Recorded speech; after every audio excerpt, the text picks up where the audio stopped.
Hello and welcome to Who's the Bossk? It's a Star Wars podcast from laughingplace.com. My name is Mike Celestino. I am your host. I am the lead Southern California reporter and editorial director for Star Wars content at Laughing Place. This is episode number 215 of Who's the Bossk, and we will be discussing the finale, be it the season finale or series finale. We don't really know yet, of Star Wars Skeleton Crew, the live-action series on Disney Plus that just wrapped up a couple days ago. And for that conversation, I have invited on the show for the very first time a new friend from social media. His name is Johnny C. Johnny, welcome to the show. Welcome to Who's the Boss. Thank you for coming on to chat about Star Wars with me. Yeah, thank you. No problem. Yeah, this should be fun. Absolutely. How are you? How are things with you? What has your new year been like so far? Good. Uneventful, but I guess that's not a bad thing. That's true. Yes. Uneventful is good. Sadly, it has been eventful here in Southern California. Yes. Won't dwell on it too much, but yeah, the fires are still going on. We are thankfully not in any of the danger zones here in Burbank right now, but our thoughts are still out there with everyone affected by the fire. Johnny, you are known to me from an account that you run on Instagram called All the Star Wars Things, and I believe you have a YouTube account called Star Wars Things or All the Star Wars Things. Why don't you talk a little bit about what those are, how those got started, and the kind of content that people would find there? Yeah. Okay. Yeah. So I create content under Star Wars Things. The address is at All the Star Wars Things on most of the social medias. YouTube, Instagram, Threads, TikTok, although that's not going to matter in a couple days, I guess. Right. Yeah, and then just Star Wars Things at Blue Sky. So basically, it is just me showing off my Star Wars things. I am a bit of a collector. Okay. Go down the rabbit hole of that quite a bit. I also own a bookstore and comic shop. And through that, I get a lot of merchandise through my distributors. So Yeah. I do a lot of unboxing videos. That's kind of the majority of what I do. YouTube is long form unboxing videos, helmets, lightsabers, big statues, things like that. Mostly on like Instagram, TikTok, things like that. It's just shorts of quick not completely unboxings because I don't actually take my figures out of the box. I am an in-box collector, but I do show those off. But not just that, any kind of Star Wars merch that I find that's not just collectibles. So that's really apparel, even shoes, like anything Star Wars related, I put it up there. Sweet. And I see you have some vinyl pop figures behind you, and I think some Black Series in the box there. Yeah. Are those like I your favorite figured things to collect? No, I just so at first that's kind of how I started, was Black Series and Funko. I have then gotten into more the Disney stuff. Since starting collecting, we've been to Disney twice since then. I've been really collecting hardcore probably 4 or 5 years, and in that time we've been to Disney twice, and try to come back with 3 or 4 lightsabers every time. So I'm a big fan of the helmets and the Legacy Edition sabers. I just figured I'd put these behind me because they're all Skeleton Crew. Oh, nice. So, yes. Yeah. All the how many pop vinyls have they put out for Skeleton Crew? Because I have the Black Series, but I don't have all the vinyl. I think there's 5.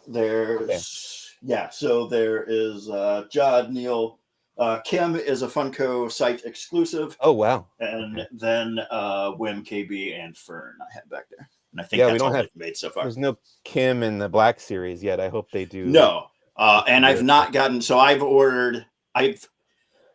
One thing that was always frustrating about Hasbro through Diamond, which is if you're a comic reader, I'm sure that you've heard a lot about Diamond lately.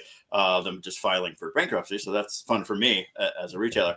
But one thing that was always frustrating for them is I could only order Hasbro products by the case. That used to be how they would do.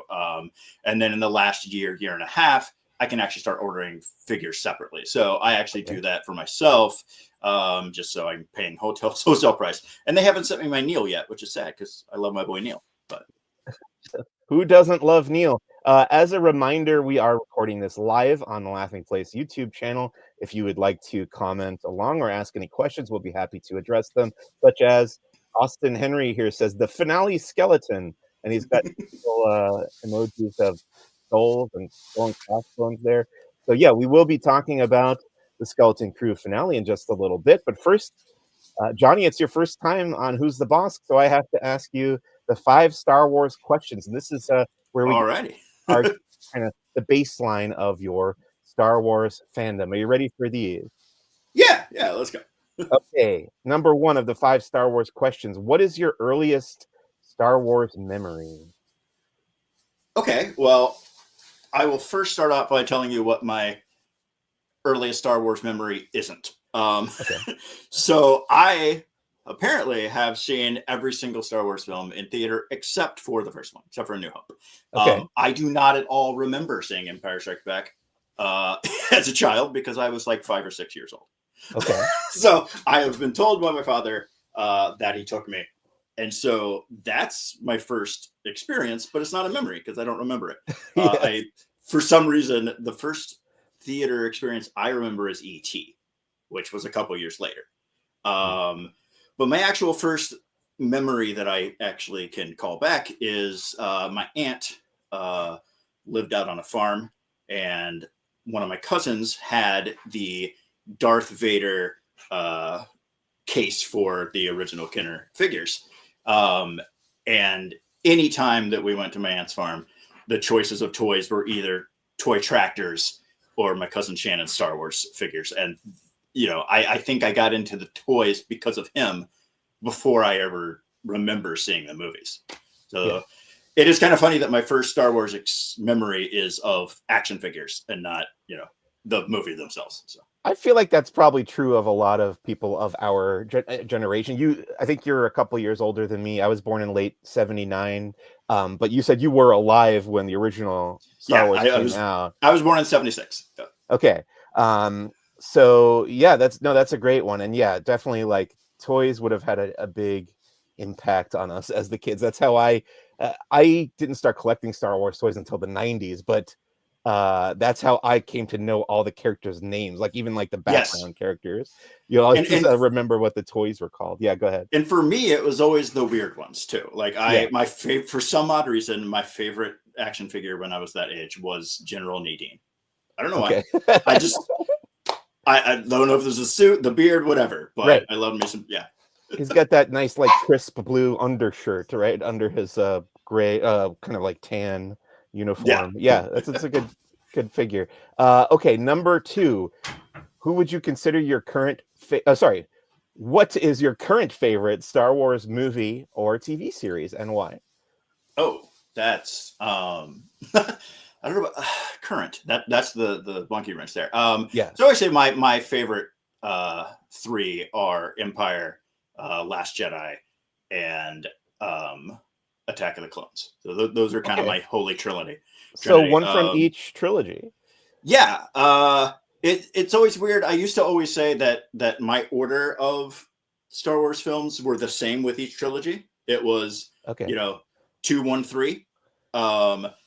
The more I watch the prequels, I've kind of swapped 1 and 3, but 2 is still my favorite. And then current again is kind of rough because like my favorite probably Star Wars anything, and when we throw in the shows as well, is Rebels. Not that that's current at all, but I love Rebels. That's probably my favorite piece of Star Wars media, actually. Sweet, love it. Great answers. Number 3, who is your favorite Star Wars character and why? You know, I'm gonna grab one from Rebels, and then also show off my arm. So my entire right arm, all is Sabine's artwork. Nice. And things that look like her artwork. Yes, there's Wolf. Yeah.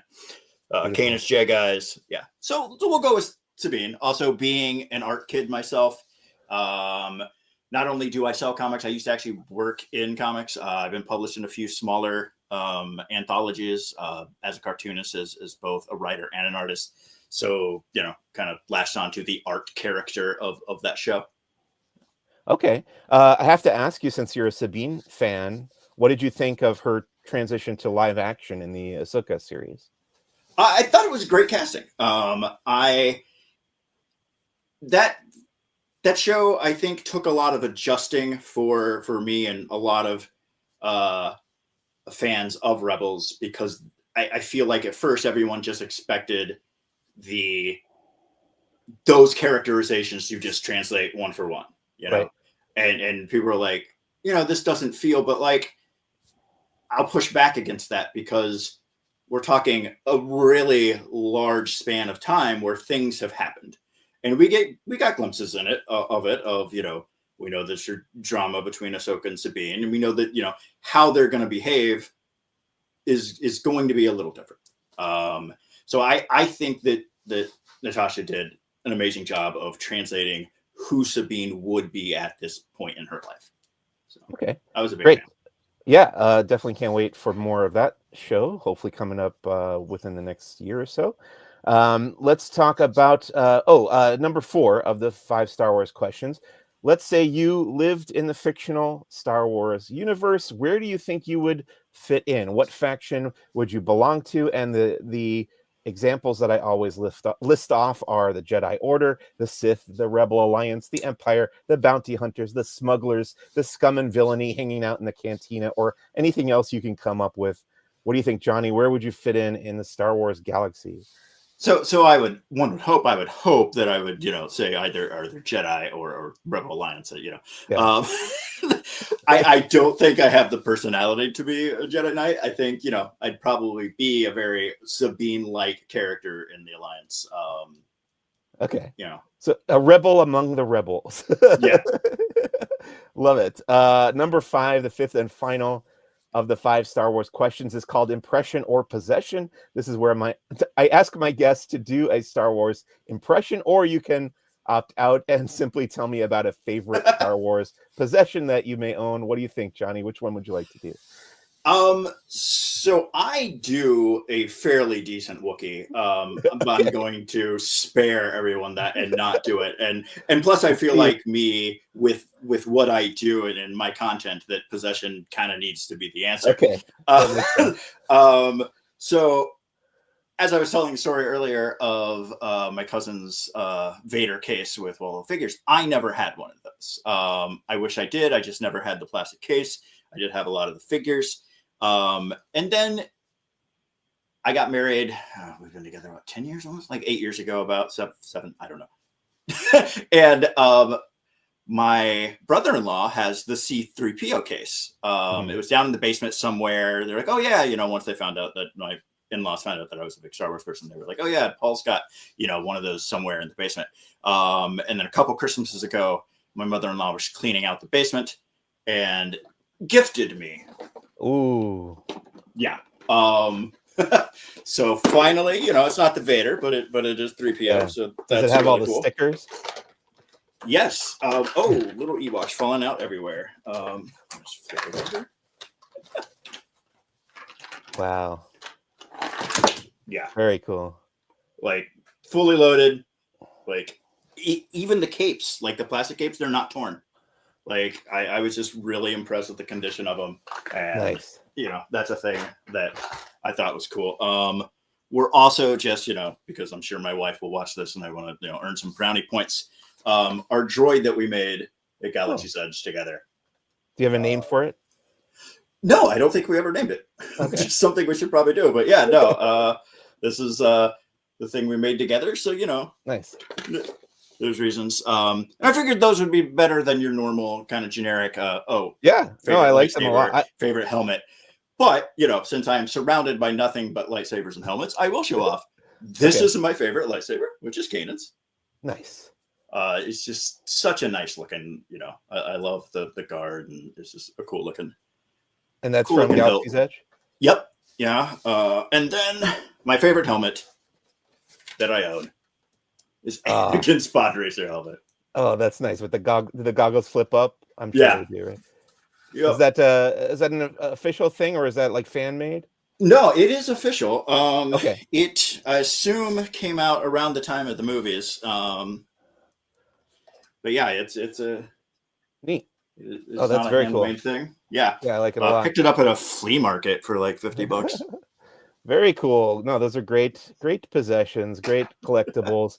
All right, let's get into Star Wars headlines for this week. Before we get into the three that I listed off on the outline there, Johnny, I just really quickly want to touch on some sad news, actually, that broke this morning. Director David Lynch passed away, and he does have a Star Wars connection because he was in the running to direct Return of the Jedi. He passed on it and went on to make Dune, actually the first adaptation of the science fiction novel, Frank Herbert's novel Dune.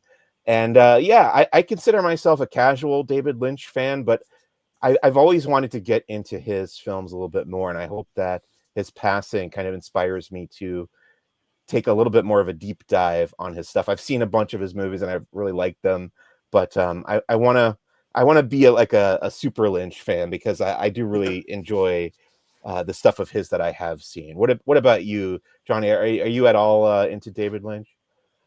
Mildly so. Yeah, I do love Mulholland Drive.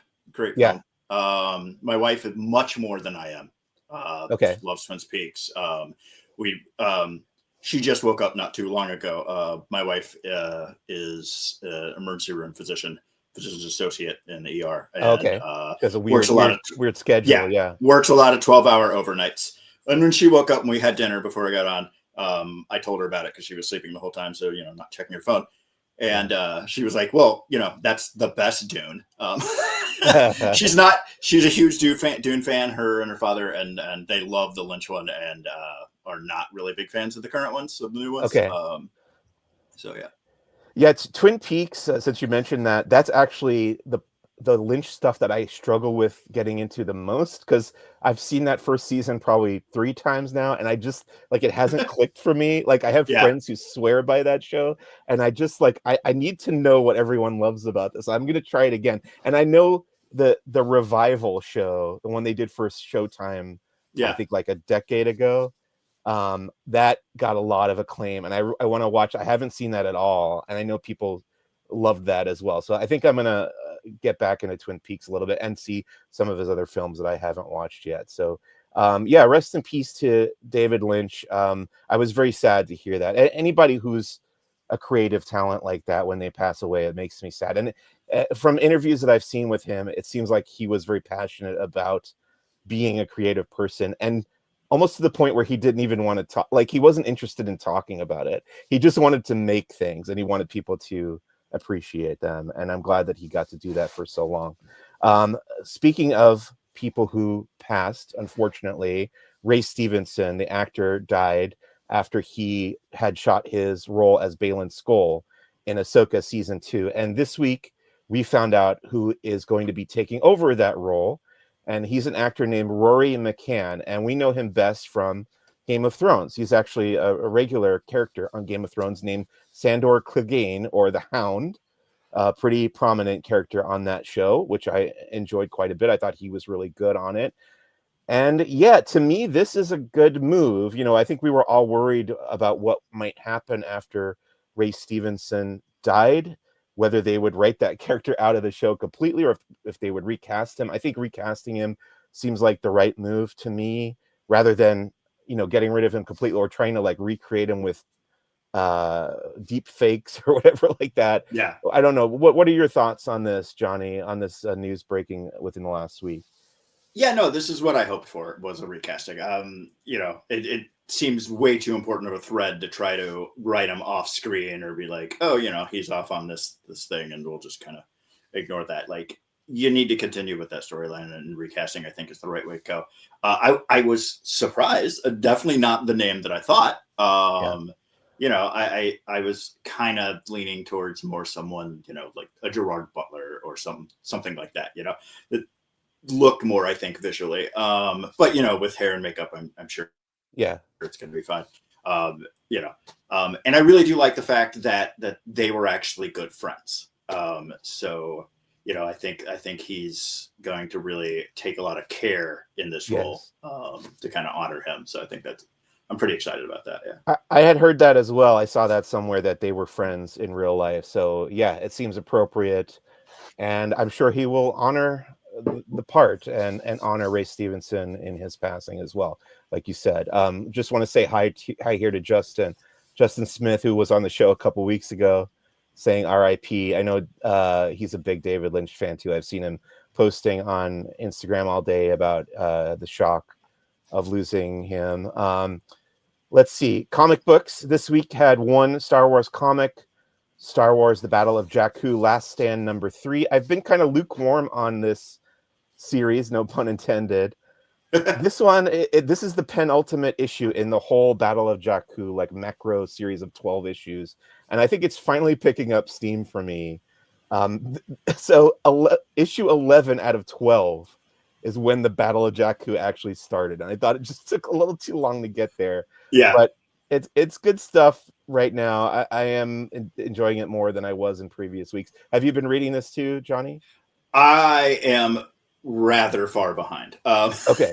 It is funny. People are like, "Oh, you're not caught up on your comics." I am never caught up on my comics. Okay. As someone that owns a comic book store, it's Yeah. the bane of my existence. Like, because like I just get so much in. I get everything, and not just things that I like. I get things to sell. So Right. I feel like I have to keep up with all of the different universes and Star Wars and stuff. So I have probably stack of 20 comics that I'm just in my read pile that I've not gotten to. So I think I read the first couple of Battle of Jakku, and that's about it. Okay. So, yeah. I think it's taking a while to get going, like I said, and then there's one more issue left to go, and that's actually coming out next week. So hopefully it wraps up well. Let's see. Last item I want to mention here for Star Wars headlines is I put together a pretty long, thorough post about everything coming out from Star Wars in 2025, including every book, every comic book that's been announced so far, TV series like Andor Season 2, of course, Visions, Star Wars Visions Volume 3 is coming out this year. Stuff from the theme parks. We've got Season of the Force returning to Disneyland, events like Star Wars Celebration, of course, in Japan. I compiled all of that into one big list, everything that we know so far coming from Star Wars in 2025. That article is available right now on laughingplace.com if you want to go and check that out. Is there anything of that stuff that we know is coming in 2025? What are you most excited for, Johnny? I am looking forward to that High Republic annual that they're doing. I like that, it seems to be having quite a bit of stories rather than just one long one. I think Ireland's writing something, Alyssa Wong, Cavan, Zareta, Cordova, I think even has a story in there. So that's I'm a big High Republic fan. So I'm looking forward to that. Also, finally, that Qui-Gon graphic novel that was supposed to be out like 6 months ago. So that one I've been looking forward to for a while. So it's nice that supposedly it's actually coming out. Yeah, the vast majority of stuff on this list is from the publishing side. So novels and reference books and comic books. And speaking of the High Republic, not only do we get that annual from Dark Horse Comics, but the High Republic is concluding this spring with the final 3 novels. The final middle grade, young adult, and adult targeted novels are all coming out. I think by, I want to say, June of this summer, it's going to be all over. And as much as I'm enjoying it, I'm looking forward to seeing how they wrap all this up. So check out that list on laughingplace.com. That's going to bring us to the end of Star Wars headlines for this week and to our main topic for this episode of Who's the Bossk, and that is the finale of Star Wars Skeleton Crew, the title of which was The Real Good Guys, which is a line of dialogue spoken by Wim in the episode. But before we talk about this episode, I want to ask you, Johnny, what were your hopes and expectations going into this series before you had seen any of it, and what did you actually think of the previous 7 episodes? So one thing I decided I needed to do early on was to not have any as far as hopes or expectations, just because of how different this show, what we felt it was going to be compared to anything else. Like it from the get-go, like this isn't the normal Star Wars show, especially with, the discussion of it. Oh, it's an Amblin Entertainment film, but a Star Wars TV show, it's Goonies, E.T., kids on bikes. So I was like, okay, that's something I really need to kind of curb my expectations and just kind of soak in going in with nothing. I did expect it to be good just because I do love the Spider-Man movies. This is a creative team that I already, had an interest in and knew that they could do something that's going to be in this genre, in this kind of younger, I had hopes as far as quality. And expectations. I don't think I had hopes or expectations about as far as like what this was going to be as far as a Star Wars show, Yeah. So what did you end up thinking of the first 7, not counting this week's episode, once you finally saw them? I loved everyone. To varying degrees, but there was nothing that I was, disappointed or not enjoying other than just kind of the run times. Right. But that's always an issue for me for Star Wars and honestly MCU shows too. Disney Plus shows, like if they felt that's my beef about all of them. They don't feel like television shows to me. They are long movies chopped up into parts. Sure. But I enjoy them all. I just kind of wish they were formatted to be what they are. And I do think this show almost has that biggest problem. Like to me, I was like, this was a movie that they decided to expand.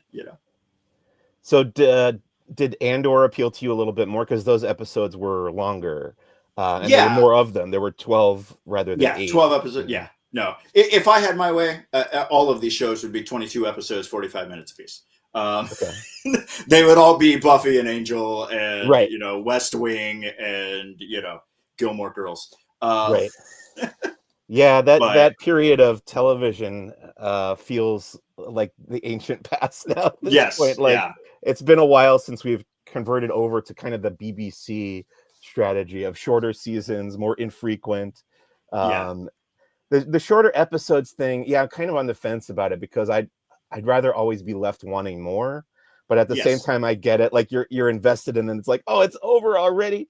Like I gotta wait another week for more. And also, for me, I feel like some of my problems that I've had with a lot of these Star Wars shows would actually just be fixed by making them longer. Because I feel like because we've got shorter episodes, there are a lot of just story and plot, but not quiet character moments. Like they don't sit with the characters, and there's not A plots and B plots. They're all just one story, just trucking on along.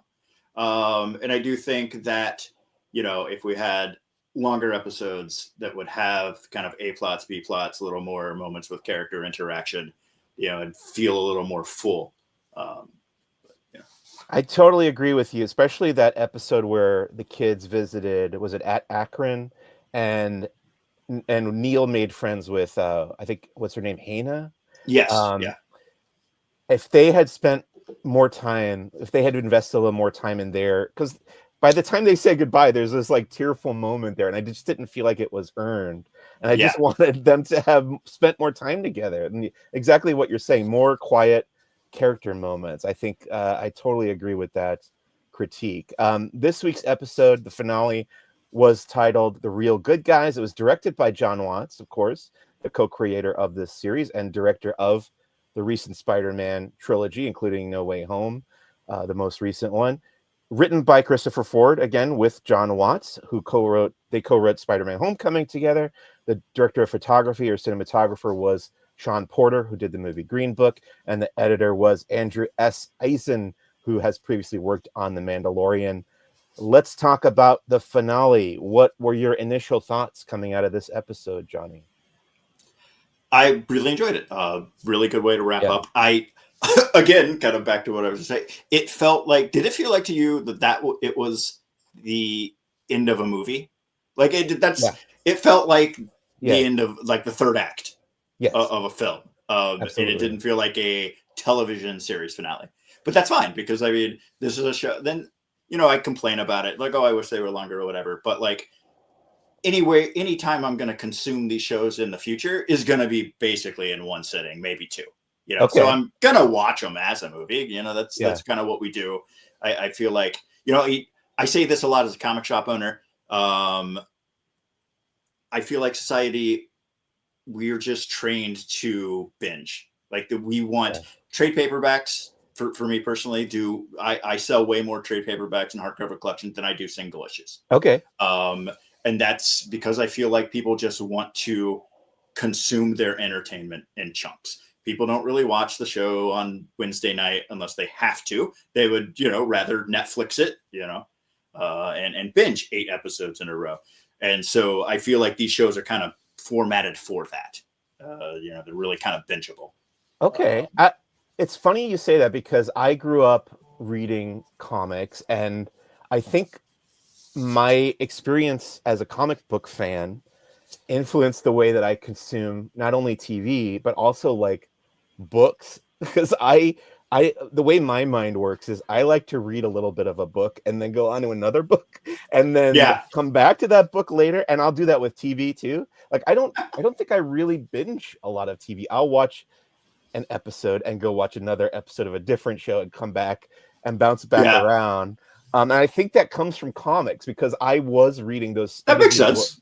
issues as they were coming out growing up. And it wasn't until more recent, like last couple decades, where I got into like what you said, trade paperbacks or the collected editions. So I kind of have the opposite mindset there. And I don't mind the kind of stuttered weekly release. I know there are people who would want to see the full season of these Star Wars series dumped all at once, but I don't know. I prefer it this way, even though yes, it does feel like a movie broken up into chunks. It's kind of like a 4.5, 5-hour movie broken up into 35-minute chunks.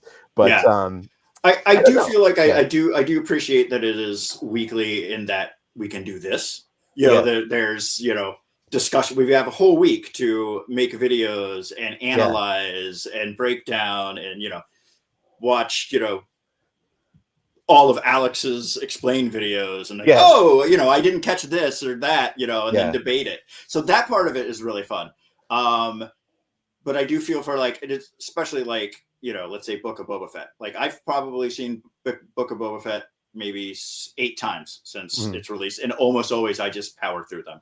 I'll sit and watch 4 episodes in a sitting, and then next day I'll finish it. But I do feel like it's been like a shift to that, Yes. Sure. Last, decade on the rewatch for sure. I definitely like, especially when I'm building a Lego set or something lately. I'll put on my 4K discs of The Mandalorian or Andor or something and watch a handful of episodes all in a row. But yeah, like to your point about like Star Wars Explained and my job where I have to write recaps and do Easter egg posts and stuff like that. It would be so difficult to get through all of them at once. Like if I were covering Stranger Things or a Netflix series where they're dumped all at one time, it would be incredibly tough. But I am glad, thankful for that it's not in that format.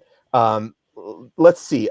What I really liked about this finale, first of all, yes, a big fun climax, some great action, really well directed by John Watts. But I think my favorite thing about it was that the parents got in on the fun, on the adventure too. I kept saying that to my wife as we were watching it. Like I loved Tunde Adebimpe's character, Wendell, the dad of the father of Wim, that he got to go, like he was a reluctant hero at the beginning of the episode. He's like, no, we're not doing this. We're staying home where it's safe. And then when he jumped that ravine on the hover bikes, he was all in at that point and got to go along on the rest of the adventure. And he was contributing. He got to turn the power back on and he got to punch out Jod. Spoilers for the end of the episode there. But yeah, I love when in kids, kid-centric shows like this or movies like this, I love when the parents get in on the fun as well. For whatever reason, that really appeals to me. Any other highlights that stood out to you from this episode? Yeah. And on to that point too, just I love that trope of these types of stories and films of, the parents learning from the kids. Yes. You know, Yes. it's not always just the kids learning a lesson. It's just, you know, the children have to teach the parents, you know, to rediscover their magic, or, you know, things like that. So yeah, that's a trope I always was a big fan of, and this show did really well. Yeah. Right. And that'll inspire me to skip ahead a little bit to another one of my bullet points, and that is the lesson that the character of Farah, played by Carrie Condon, learns from her daughter Fern, played by Ryan Kira Armstrong. And that is to kind of let go of this overprotectiveness that she has. And I think the barrier that's around at Atten, this huge electrical storm that's going on, that's they're able to turn it off at the end of the episode. Again, spoilers. But to me, that's a metaphor for the parents kind of being overprotective. Now, in the story, it's the reason it's there is to protect the mint where they're making the money from pirates or wherever else might want to come and invade. But yeah, I loved that metaphor, and I loved, like you said, the way that Fern is able to express to Farah how out in the galaxy, yes, there is a lot of danger as they experience, but she says everywhere they went, they also encountered people who were good. Like, that brought to mind when they were at Port Borgo, and that woman who was working at that, I don't know, what was it, like a strip club or like a nightclub or whatever. Yeah, and she came over to them and she was like, "Oh, you guys are not supposed to be here. You are children, and this is not a safe place for you. We got to get out of here." So I think they were kind of planting the seeds for that lesson to be learned. Anything else that stuck out to you? I really love that scene with Farah and Fern. What I really think it was a really smart kind of thing, storytelling wise, is that Fern and Jod say the same thing. They just, it's from a different interpretation of what that means. Like when Fern says to Farah, you know, the universe, the galaxy is scary and dangerous, and you know, but everywhere that we went that was scary and dangerous, there were good people. And then Jod says that line of, you know, the galaxy is dark with pinpricks of light. Yeah. They're saying the same thing, but they interpret what that means differently. Right. You know? Right. No, that was cool. I enjoyed that. That was a good kind of. No, that's a great observation. Yeah. And that brings to mind, or it's a good segue to talk about one of the other things I want to mention is we finally learned about Jod's past. So before this episode, we knew he was able to use the Force. We knew he lied about being a Jedi. And we knew he had a lot of different aliases. He was a liar, and everywhere he went, there were people who didn't seem to like him very much for various reasons. But we didn't know the history of that. And he has a monologue where we can assume that he's telling the truth at this point, but who knows? He says that he was found. He was basically like an orphan living on his own, and he was found by a Jedi who was presumably on the run after Order 66. And that Jedi saw potential in him with his Force powers and trained him for a little while before that Jedi was caught and executed in front of him, again, presumably by the Sith Inquisitors, Inquisitorius. And this is all happening off screen. You know, he's just telling this to us, and we can envision what he went through. And that experience kind of turned him into the person that we see in the show. What did you think about this revelation, Jod's story about his past? Did it match what you kind of had envisioned? And do you think it works for him as a character?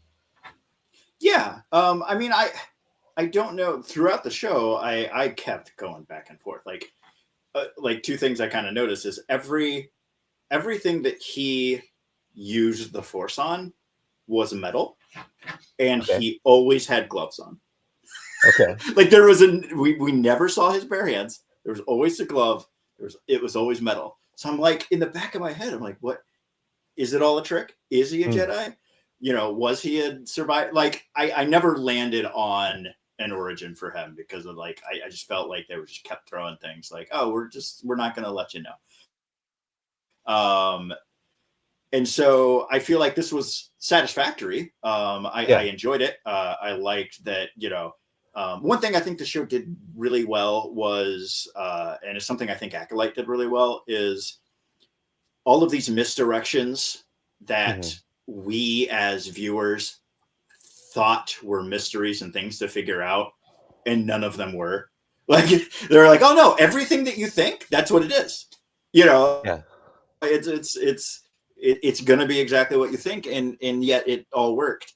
So yeah, like I said, I didn't land on any one particular thing, and this was one that made sense, especially just like it shaping him as a character. I feel like, that's a good backstory that would push him to be who he was. I really liked that line where he was like yelled at Wim and was like, "No one's coming to save you, boy. Grow up." Right. That philosophy really ties into his origin, because like that's a lesson he had to learn for himself, as younger. And so he was just like, things aren't going to work out. Things are bad. Things are shitty. Like, right. There are no heroes, because, he had that hero and then was taken away from him. And so, yeah, I really like that kind of reveal, because it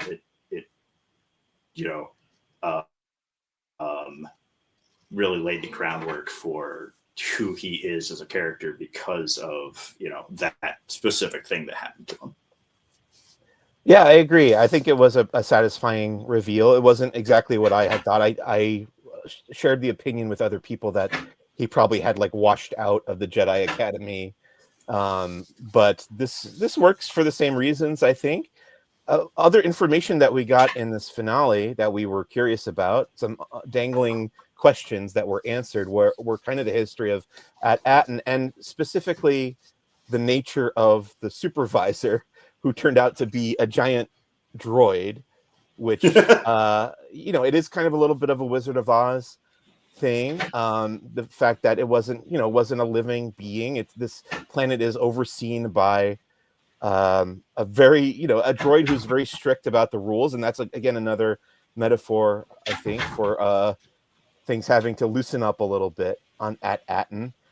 And then we found out also that the droid mind, the overseer or the supervisor mind, the droid mind, knew that the Republic, the last message that it received from the Republic was that the Jedi had betrayed the Republic. Okay, so that would have been around Order 66. I guess that brings up the question for me of like, why didn't the Empire, once the Emperor took over and everything, why did they leave Atten alone? Like, why didn't they ever go and get those credits that were sitting there?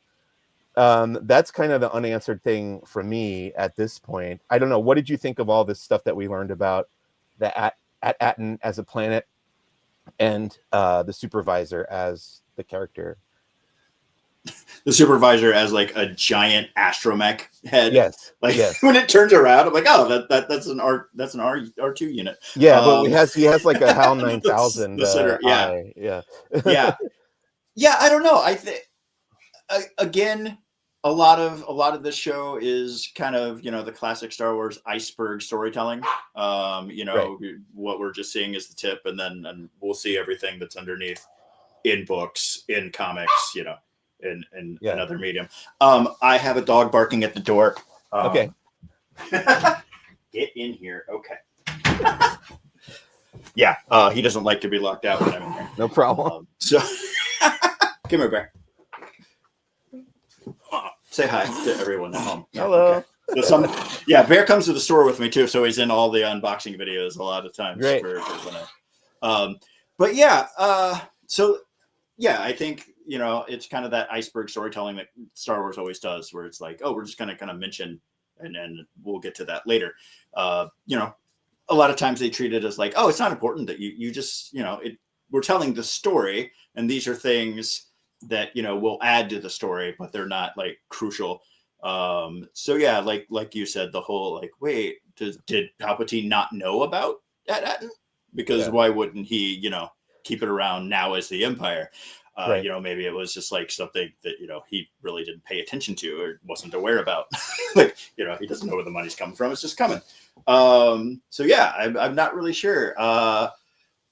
It also feels like a lot of the stuff that we were kind of hinted towards feels like it was even going to be older than that, like old Republic, like actual old Republic. And so maybe has the planet been hidden that long? High Republic even, not maybe as long as Old Republic, maybe just a few hundred years. And, so Palpatine didn't know about it at all. I'm not really sure. There's a lot of questions up in the air. So I am looking forward to that being covered, somewhere, books, comics. I still think there's a connection to the High Republic because of the whole great work thing. Yeah. And I think, again, we saw a mural in this episode. I think that it looked like it might have been Chancellor Lina So from the High Republic. Maybe she set up this whole system of the jewels of the Old Republic and the mint and everything. So who knows? Yeah, like you said, maybe we'll. Well, and just because the supervisor, got that message, that was a message that was broadcast out. That doesn't mean that, they contacted anyone else after knowing that information. Maybe they just received the information. Right. The other thing I thought was interesting about the supervisor is that it kind of reminded me a little bit of the droid control ship in Phantom Menace, because when Jod sticks the lightsaber in his eye and basically kills him, it shuts down all the droids on the planet and shuts down all the power on the planet too. And it bothered me at first because I'm always bugged by like, oh, if you blow up the center, it takes out everything. Like that's kind of like a trope in no one had generators. I don't, Yeah. But when I thought about it some more, I was like, okay, it's a very Star Wars thing to do. I don't know. Were you bothered by that at all? No, not really. Because like you said, it's a Star Wars thing. I mean, you see fans online all the time complaining about like, this doesn't make sense. It's Star Wars. Like George wants atmosphere in space, and so he has it because he's George. Like Star Wars physics. It's not real world. Yeah, absolutely. No, totally agree. I'm not a Neil deGrasse Tyson type who wants to make everything make sense in physics in the Star Wars galaxy. Let's talk about the very end of this episode. So. The kids are reunited with their families. Obviously, KB turns out to be okay, even though there's a minute where we think she might have crashed, and she did survive. I did have a good laugh to myself when she spilled out of the hold of the ship of the Onyx Cinder on top of all the credits. I was thinking like Scrooge McDuck, like swimming around in all his and his coins. But it's a pretty happy ending for the folks on Atten. I think they're gonna, to me, the moment where Wim is looking up and he sees the arrival of that Corellian Corvette, that's the implication that Atten is going to be open to the wider galaxy and the Republic. And Wim specifically, I think, wants to go out and explore more of the galaxy and probably maybe join the New Republic. There's not really a military, I don't think, at this point in the timeline, but whatever kind of defense force there is, he wants to help people out there in the galaxy. That's my little theory about what's going to happen to Wim from this point on. But we don't know what happens to Jod. Jod's just like looking out the window and seeing everything come crashing down all around him. All his plans are foiled. The pirates are defeated. What do you think happens to Jod after this finale? Yeah, I really like that little moment because, like, that little smirk on his face, that little like, oh, I've been defeated by children, but good on you kids. It wasn't like, like, oh no, it was kind of, all right, cool, you got me. I probably just gonna sneak off somewhere. Like, I can't imagine like he's gonna like, be in a prison somewhere. I feel like, I'm gonna go hide out for a while, wait until there's actual like, ships on this planet and stow away somewhere. Yeah.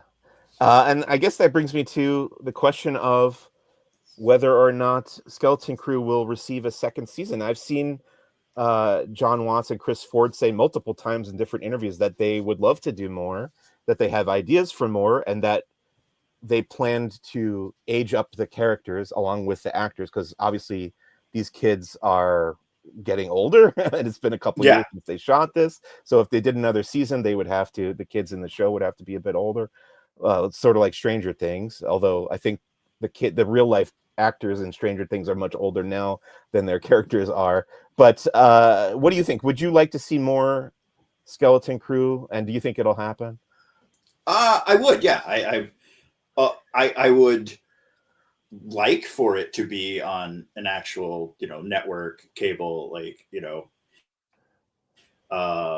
feel like if they're going to bring back some of these shows that feel like they could be, this show, I feel like, especially the age of the characters that they're going to be, if they were to do it again, you can do that kind of coming of age TV series, My So-Called Life, that kind of stuff. Because that's the age they're going to be, teens. Put it on Freeform, any of the 12 channels that Disney owns, Disney Channel, I'd like to see it to continue as a series. I don't know if it will. I know there's talk about, low numbers, but again, I always have to remind people that these are all estimates. No streaming service releases their actual numbers. It's just and then there was the Acolyte thing where, there was 4 or 5 different data that was telling completely different things. And then we find out, it actually was pretty highly viewed. So I don't put a lot of stock into the numbers talk and because like I said, we know that they're just estimates. They're, what their criteria isn't what everyone else's is.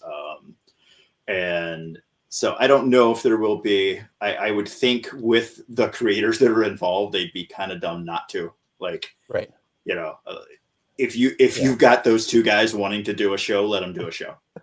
I agree. I would love to see more as well. And even if, I think we have to keep in mind that even if we don't get more Skeleton Crew proper, there's always the chance that these characters and actors can show up in other Star Wars media. Like we know.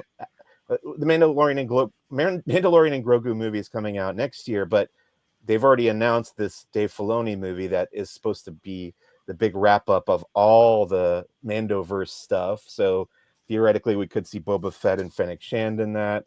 We could see, probably Ahsoka Tano will show up, and who knows? Maybe this Skeleton Crew kids could pop up in that as well. Adult Omega, anyone?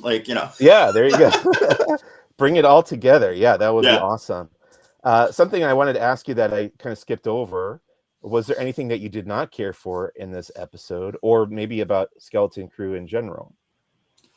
No, not other than, my past complaints about the run length. But just format, things like that. As far as the actual story and the content itself, no, I this was pretty enjoyable. I never felt unsatisfied. Maybe there was an episode or 2 where the cliffhanger wasn't not a cliffhanger, Neil passing out. Okay, cool.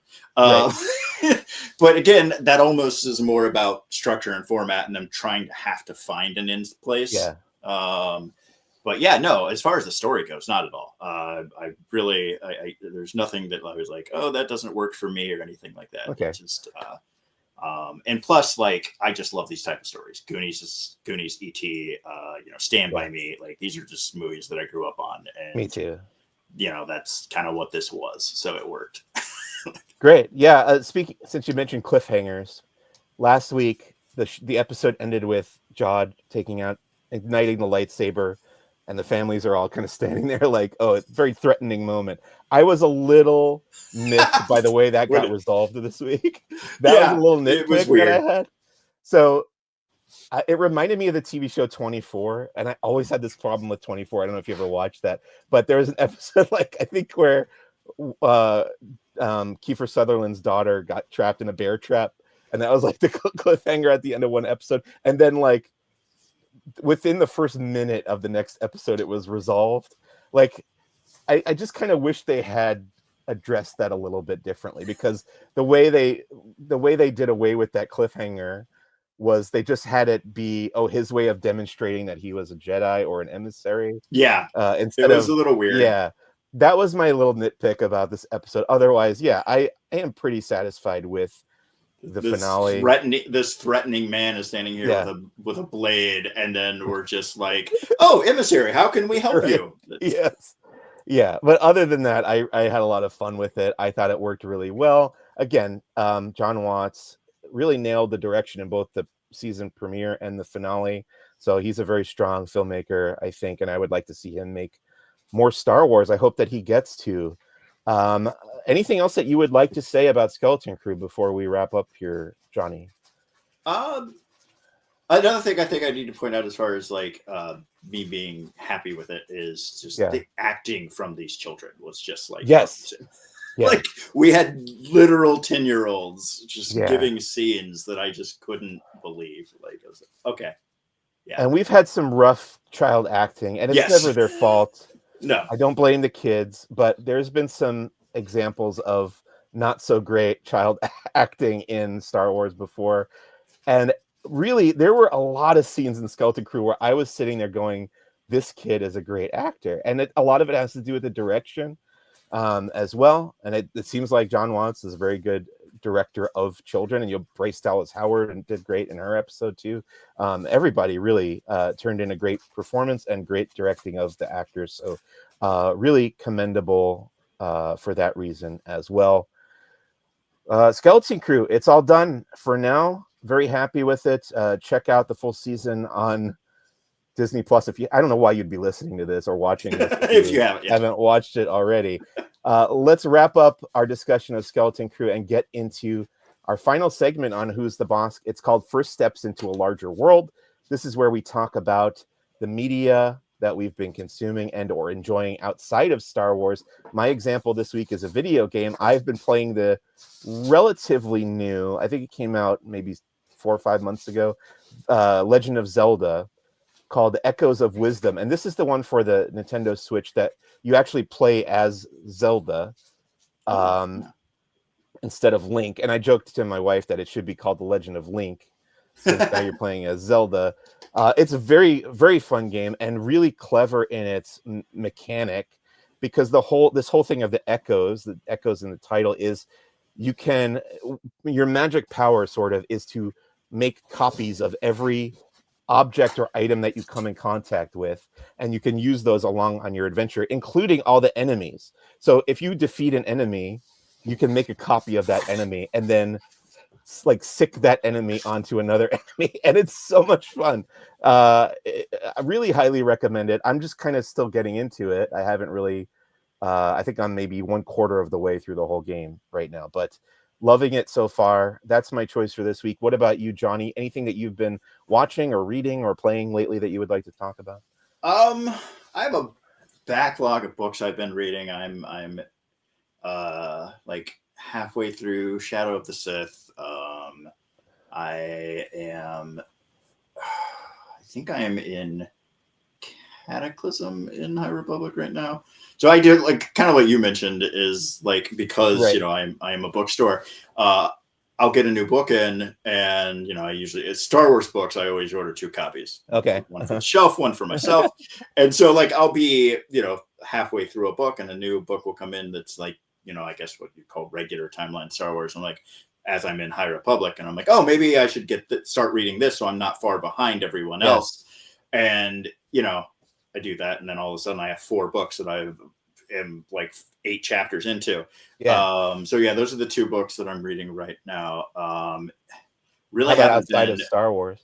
I haven't been watching a lot of shows. I watch a lot of New Japan Pro Wrestling. Okay. I'm a big NJPW fan. So it's like, is that like the WWE of Japan? So kind of. So pro wrestling in Japan is quite a bit different than how it is here. It's treated a lot more like an actual sport. And just the Japanese crowds are a lot more polite. There's not the crazy, like, it's a lot of claps, it's very, treated more like a sport, lot more. I I don't say a lot more respect, because I'm not saying that, But do they do the same kind of like almost kind of storytelling, like soap they don't opera? no they don't really have storylines. Okay. There are no, there's no backstage segments. The only backstage segments they do are like actual like press conferences, like afterwards. Like they'll Gotcha. sit at a table with a microphone, and But they're not there is in no. those press conferences. They're not like performing as characters. Are performing as themselves, or is it? I mean, A mix of kind both? of, Okay. because it is of course scripted, but Okay, it is. it's treated differently. It's more about the athletic endeavor. So the closest thing they have to storylines are just like, wanting to go after titles or beating this guy because, but yeah, the soap opera aspect of it is not there at all. Yeah, it's a little different than American wrestling, which is a lot of fun. There's actually and New Japan also has a American branch called New Japan Strong, and they actually have a show coming the same week as C2E2, which is really smart because it's at Wintrust Arena, which is just a block away from where the C2E2 is. I think they're even, I don't think they're quite connected by a sky bridge, but pretty darn close. Okay. And there's a lot of crossover between wrestling fans and comic book fans, so it kind of makes sense to have an event on the same weekend as that. So we'll be going to that. That'll be fun. Other than that, because I own a comic book store and a bookstore, and I'm surrounded around the nerd stuff like all the time.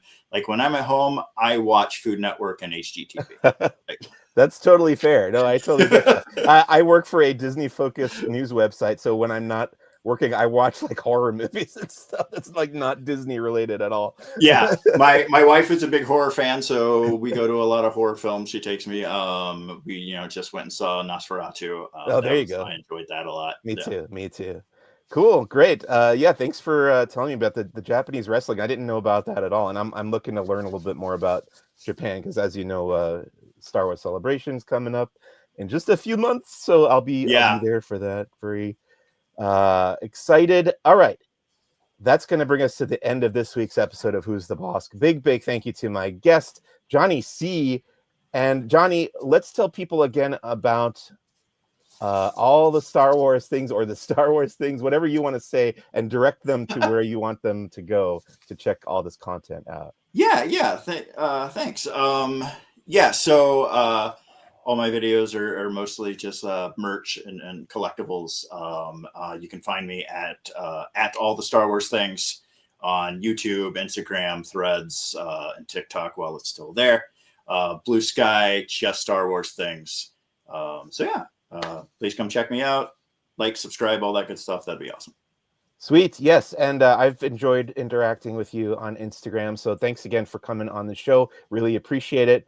On the next episode of Who's the Bossk, I think I'm going to do one all about that list that I made of the Star Wars content coming in 2025. We might go through that whole list and talk about how excited we are. I don't know who the guest will be for that, but I will line one up soon, and hopefully I'll be back next week with that episode.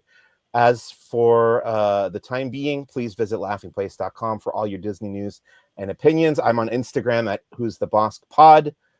My name is Mike Celestino. Thank you out there for listening and or watching live on the Laughing Place YouTube channel. Thanks again, Johnny, for being my guest. See you next time. Absolutely. May the Force be with you. See you real soon. Bye.